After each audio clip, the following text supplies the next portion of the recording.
Presidente del Gobierno, Presidente del Congreso de los Diputados, Presidente del Senado, Presidente del Tribunal Constitucional, Presidente del Tribunal Supremo del Consejo General del Poder Judicial, miembros del Congreso, de los Diputados y del Senado, señoras y señores. Agradezco a la señora Presidenta sus amables palabras, así como la invitación que la Sede Apostólica ha recibido con ocasión de mi viaje a este país, así como la deferencia de acogerme en este histórico Palacio del Congreso de los Diputados, ámbito eminente de la vida institucional, jurídica y democrática del Reino de España. Vengo ante todos ustedes como obispo de Roma y pastor de la Iglesia Católica, consciente de que la misión confiada al sucesor del apóstol Pedro como principio y fundamento de unidad de los obispos y de los fieles, coloca a la Santa Sede de modo peculiar en diálogo con los pueblos y con los estados. Mi presencia entre ustedes quiere ser un gesto de cercanía hacia España, en el marco de la mutua cooperación y una palabra ofrecida desde el servicio a la persona humana. La Iglesia camina con la humanidad, comparte sus esperanzas y sus heridas, escucha los interrogantes de cada época y se deja interpelar por todo lo que concierne a la existencia de los hombres y las mujeres de hoy. Por eso, cuando se dirige a la vida pública, lo hace respetando la misión propia de las instituciones y la legítima responsabilidad de quienes han recibido el mandato de legislar.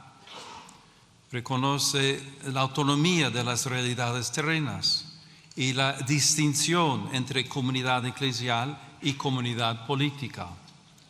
Y precisamente desde esa conciencia aporta una reflexión nacida del deseo de servir al bien común y de recordar aquello que hace verdaderamente humana la convivencia. En este hemiciclo se da forma jurídica a la convivencia social. Aquí las diferencias se escuchan, se ordenan y cuando es posible se convierten en decisión compartida. Por eso, más allá de la legítima diversidad de posiciones, toda tarea legislativa acaba encontrándose con una pregunta decisiva. ¿Qué concepción de la persona humana inspira las leyes y qué tipo de sociedad construye esas leyes? Ante esta cuestión, España posee una memoria particularmente rica. Su identidad geográfica y política se ha ido entretejiendo con una historia en la que la fe y la razón, el arte y el derecho, la tradición y el pensamiento han sabido encontrarse fecundamente en sus catedrales y universidades, en su literatura inmortal, en sus instituciones jurídicas y en el ánimo mismo de su pueblo, permanece viva una herencia que ha dado forma a un modo de vivir la libertad, practicar la justicia y ordenar la vida común. Desde las páginas universales del Quijote, donde Cervantes proclamó que la libertad es uno de los más preciosos dones que a los hombres dieron los cielos, hasta la hondura espiritual de Santa Teresa de Ávila, y desde la gran tradición jurídica española hasta la inquietud metafísica de Unamuno, que recordaba que el hombre no se resigna a morir del todo.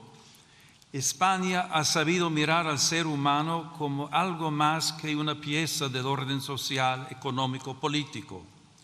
Lo ha reconocido como criatura abierta a la verdad, dotada de libertad y movida por una sed de eternidad que ninguna realidad temporal logra extinguir. En una palabra, como alguien cuya dignidad precede a toda utilidad y a cuyo servicio está sujeta la acción legislativa. Por eso, al hablar hoy de la persona humana, esta memoria conduce naturalmente a Salamanca y al pensamiento que allí maduró. La presencia simbólica en esta sala de los reyes Isabel y Fernando remite a aquel momento en que España quedó situada ante responsabilidades históricas de alcance universal. Pocos años después, Salamanca habría de asumir con singular lucidez la reflexión moral y jurídica que ese escenario reclamaba. En aquella sede universitaria, hace 500 años, cuando se abrían mundos nuevos y posibilidades inmensas en las relaciones entre los pueblos, algunos maestros comprendieron que la razón no podía ser invocada para revestir de legitimidad cuanto la fuerza o el interés presentaban como conveniente. Introdujeron así en el discernimiento histórico la pregunta por el valor irreductible de todo ser humano y los límites morales del poder. Hay que reconocer que la sociedad y la misma Iglesia no siempre estuvieron a la altura de las intuiciones que encontraban eco en su propia tradición cristiana. Sin embargo, aquel interrogante abrió un horizonte intelectual y moral que desbordó su propio momento histórico. La intuición del totus orbis, de una comunidad humana más amplia que cualquier poder particular, permitía afirmar la existencia de vínculos jurídicos y morales entre los pueblos. Desde España, la reflexión de la Escuela de Salamanca y de manera particular Fray Francisco de Vitoria, junto con otros dominicos jesuitas, contribuyó a formar una conciencia jurídica y moral capaz de recordar que la autoridad lleva siempre consigo una responsabilidad y que todo ser humano debe ser reconocido como sujeto de derechos y deberes. Ese anhelo sigue hablando también hoy, que la dignidad, la justicia y el bien común sean la medida de las relaciones sociales, tanto a nivel nacional como a nivel internacional. Esta es una de las grandes herencias de España, haber unido la acción histórica con la lucidez de la razón moral. Aquella contribución, nacida a orillas del Tormes, trascendió las aulas y las bibliotecas y llegó a formar parte de una conciencia más amplia, compartida por la comunidad internacional que sigue preguntándose cómo construir la paz sobre el reconocimiento de la persona y no sobre la imposición de la fuerza. Ese legado vive también en estas Cortes, cada vez que el legislador se pregunta cómo hacer que lo posible sea justo, que lo legal sea verdaderamente humano y que la voluntad de la mayoría custodie aquellos bienes que pertenecen a todos y respete aquello que ninguna mayoría puede legítimamente vulnerar. La pregunta salmantina sigue acompañando la tarea de quienes sirven a la vida pública. Hoy, los nuevos mundos que se abren ante nosotros ya no se dibujan en los mapas, se despliegan en la técnica, en la economía, en la biomedicina y en el universo digital, donde el poder humano alcanza ámbitos cada vez más delicados de la vida personal y social. El progreso ofrece posibilidades admirables y hoy lo vemos en modo singular en el desarrollo de la inteligencia artificial y las nuevas tecnologías. Como he recordado en mi reciente encíclica, la tecnología en sí misma no es neutral porque toma el rostro de quien la concibe, la financia, la regula y la utiliza. Por eso, ante las transformaciones de nuestro tiempo, nuestro discernimiento debe centrarse en qué lugar ocupa la persona humana en nuestras decisiones y cómo se plantean hoy de manera nueva la dignidad del trabajo, la solidaridad, la política social y el bien común. Este discernimiento comienza por una afirmación primera. Toda sociedad auténticamente justa se edifica sobre el reconocimiento de la dignidad inviolable de la persona humana. Tal dignidad precede a toda concesión del Estado y no puede quedar subordinada a consensos sociales mudables o al vaivén de las mayorías de cada momento. Pertenece a todo ser humano por el hecho mismo de existir y por eso debe orientar todo ordenamiento jurídico positivo.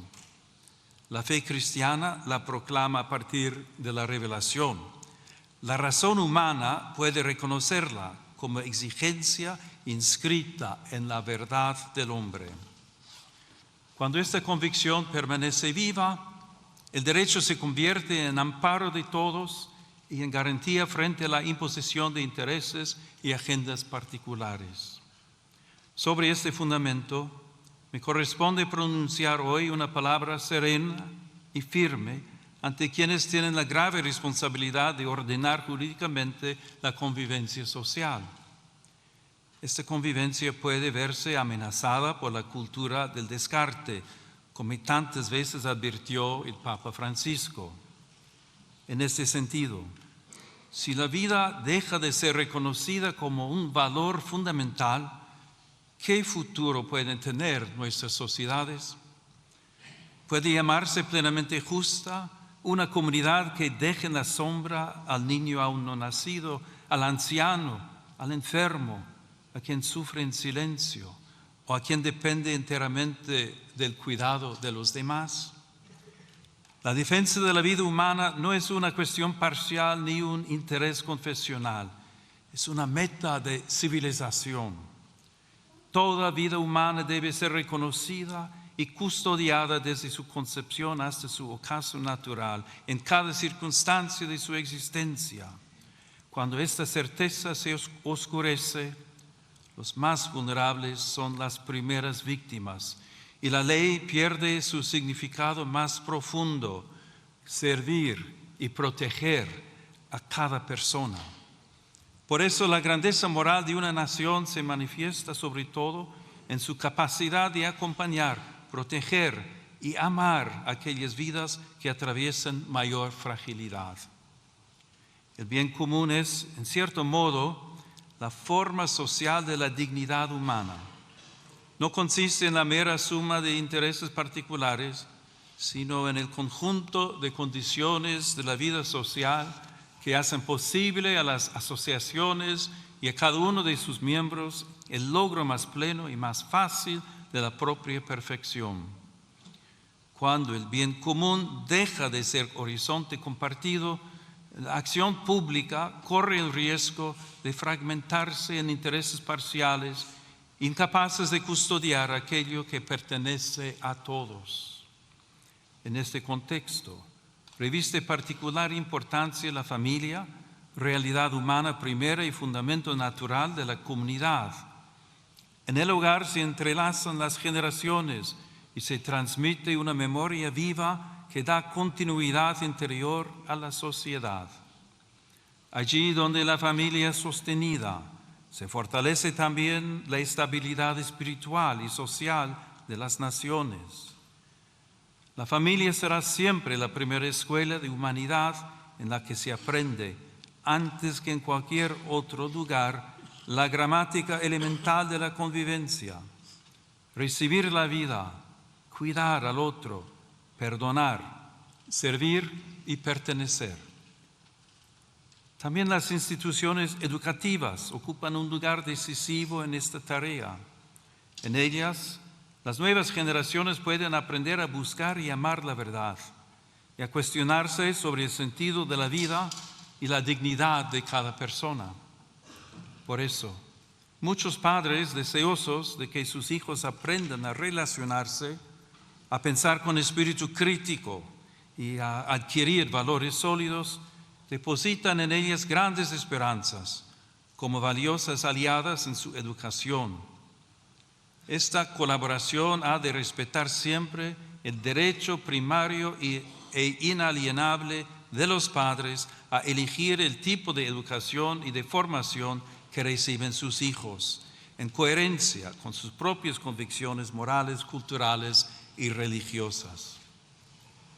La afirmación de la dignidad humana no puede permanecer abstracta cuando tantas personas se ven obligadas a dejarlo todo para buscar paz, seguridad y futuro. También el trágico drama migratorio interpela hoy la conciencia de las naciones y el fundamento ético del orden internacional. Numerosos hombres, mujeres y niños se ven obligados por circunstancias muchas veces dramáticas a partir de sus comunidades y dejar atrás seres queridos, historias y vínculos. Esta realidad rebasa cualquier lectura puramente demográfica o económica. Constituye una cuestión eminentemente moral y jurídica.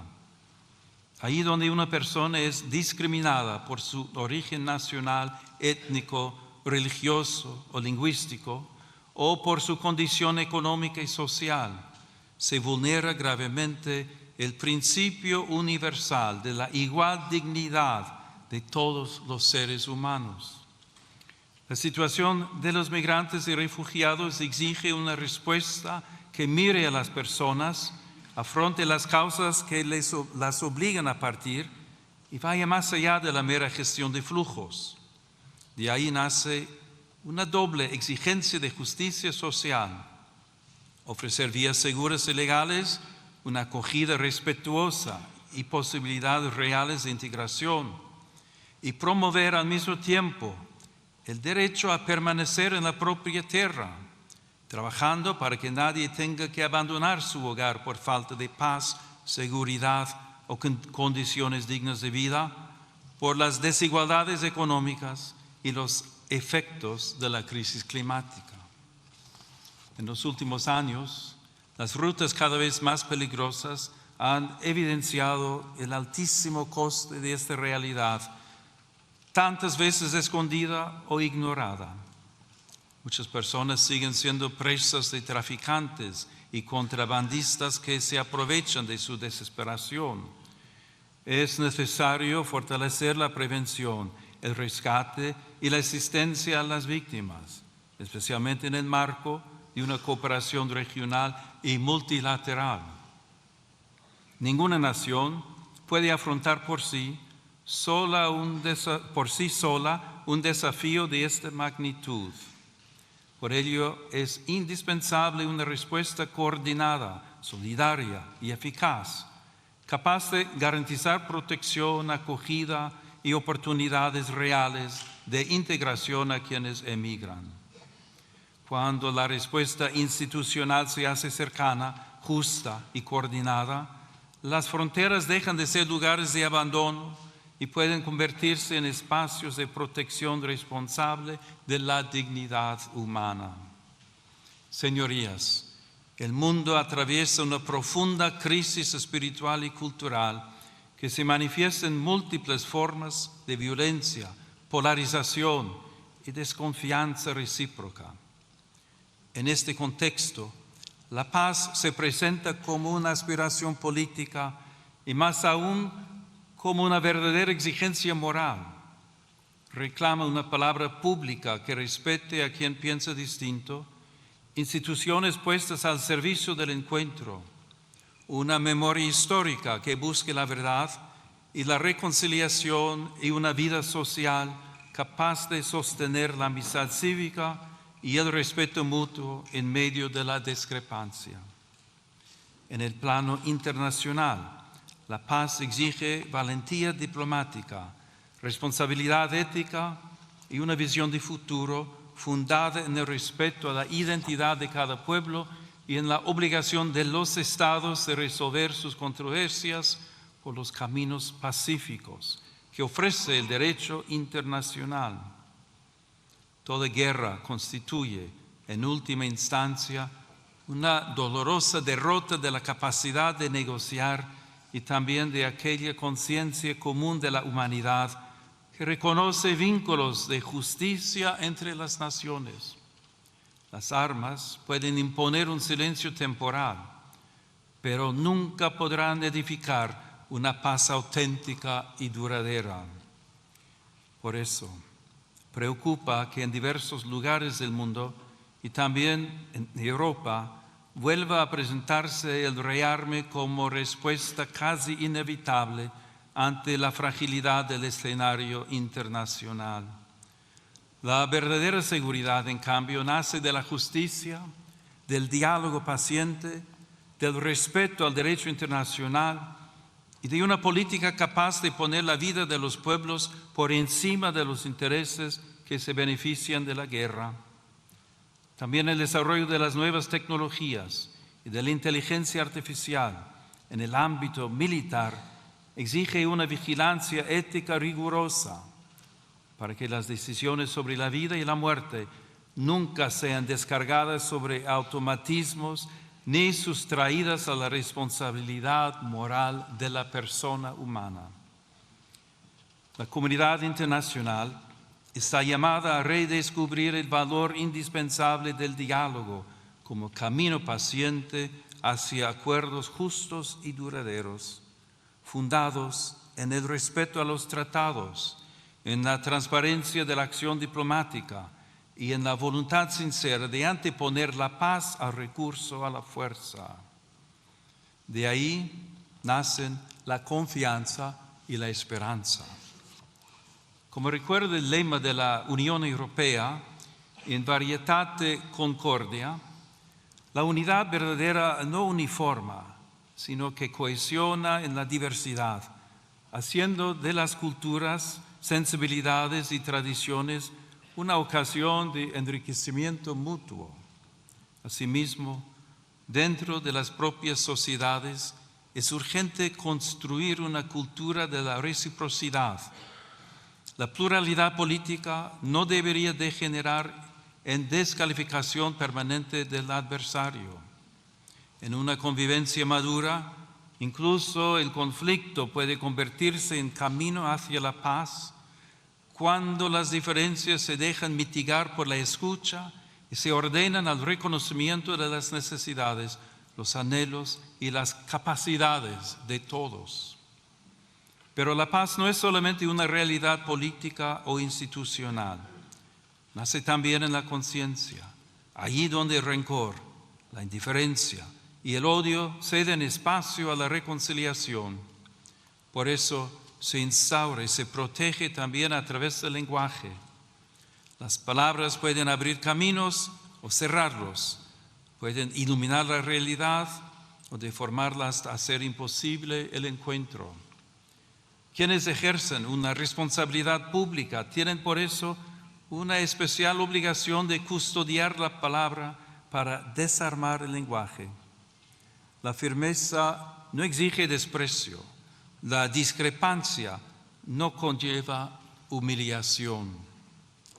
De este respeto al otro nace también el deber de custodiar el espacio donde maduran sus convicciones, su conciencia y su relación con Dios.